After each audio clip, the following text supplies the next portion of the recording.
So hello and welcome to the second part in the very short series of videos, because there are only two, of the replacement of the 12 volt socket and the ashtray with a USB hub with quick charging and such.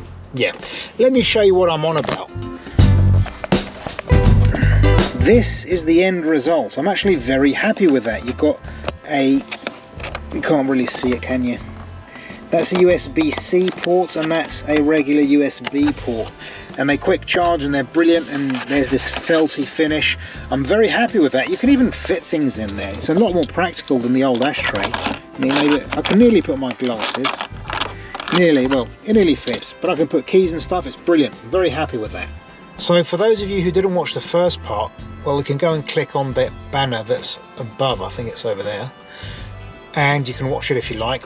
But to sum it up, I created a prototype using 3D printing in white PLA, and that's a material that melts in the summer, so I couldn't, keep it. And I tested it and it was fine, but it looked awful. It looked absolutely crummy, as you can see. So I created a replacement and printed it in black ABS, which in principle will stand up to the summer heat a bit better, but I managed to break off the supports while removing it from the build plate. Now this costs money. I don't have a 3D printer at home, so it means I have to pay someone to print it every now and then. So I got some nuts and bolts and I got my soldering iron, created some holes in the piece that I 3D printed and screwed in the nuts and bolts. Eventually it worked. I had to bodge it a bit, but it worked. And I also, just to finish it off, I added some felt on the bottom, because why not? It's a digital file. I can easily print out the exact shape of that bottom part and then cut out a bit of felt that fits perfectly, and it's lovely. I'm very happy with the result. Personally, what I find really cool about this is now you've got a 3D printed tray slash hub here, and also you've got the 3D printed cup holder as well, which is pretty cool.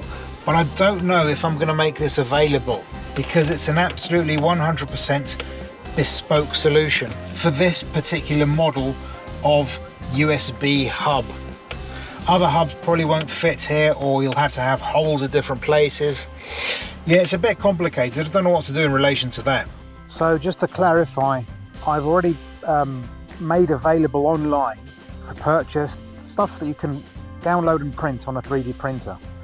And some of it's been successful, others have been a failure. I've done lots of them. It's my way of trying to give back to the community, the car community in general, the C5 community in particular, because I've needed help over the years. I'm not very good at mechanics or anything like that. In fact, I suck pretty much at it. If you watched any of my previous videos on tinkering, you'll have seen for yourself how bad I am at fixing things. But I'm sort of like good at making these sort of like custom bits, so I do try to make them available for everyone else who's interested. That being said, it's really something that I think is very useful for us car folk, this 3D printing malarkey. When I began many years ago, the plastics were a bit crap, it was hard to come by good printers, they were expensive, you got lots of print failures, etc. These days you can get a good printer for relatively little money, and what's more, the big leap forward in 3D printing has been in materials. So you now get fiber reinforced plastics, which they're not as strong as metals, but god dang, they are very strong, they're impressive, they really are.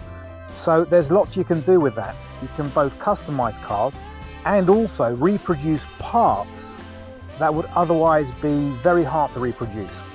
And so this is a way of making things on the cheap. And what's more, you can do as many as you like because it's still cheap. You can do many iterations because it's a digital file. You don't have to follow instructions and measure it out every time. It's brilliant. So this is just a small thing on 3D printing at the end. So there you go. That's 3D printing in service of cars in a nutshell and its potential.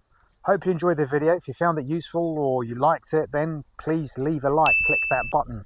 Leave a comment as well, tell me what you think. Do you think this stuff has a future? Would you use it? Do you think it's just like a silly fad that will go away in a couple of years?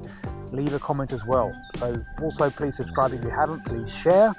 Check out the merch store for mugs and t-shirts, mostly centered around the C5, but not just. pair of videos on screen now for your pleasure. This one above is about the failures of 3D printing, and this one below is something completely different. Thanks very much. See you in the next video, and I bid you all farewell.